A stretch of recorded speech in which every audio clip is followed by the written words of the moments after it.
அம்மா பேசுகிறேம்மா. பொன்னாங்கண்ணி கீரையில் கூட்டு செய்கிறது எப்படின்னு பார்க்கலாமா? வாங்கம்மா வீடியோக்குள்ளே போகலாம். அதுக்கு 2 ஸ்பூன் அளவுக்கு எண்ணெய் ஊற்றிடுங்கம்மா. கடுகு, சோம்பு, சீரகம், வெந்தயம், கடலப்பருப்பு போட்டுங்கம்மா.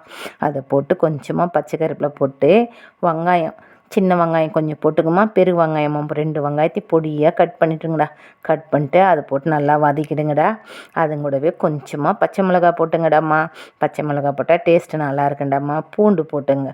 பூண்டு போட்டு நல்லா வதக்கிடுங்கடா.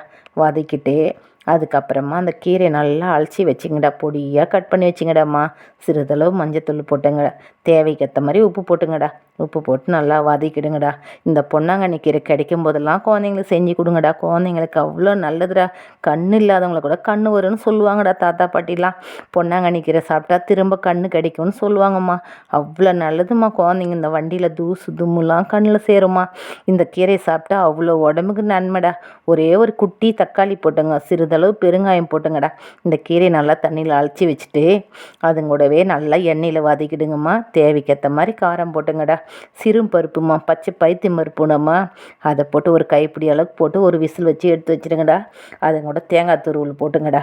இந்த பஞ்சு தூசு இந்த மாதிரி தொழில் செய்கிறவங்களுக்கெல்லாம் இந்த கண்ணுக்கெல்லாம் அவ்வளோ குளிர்ச்சி கொடுக்கண்டா.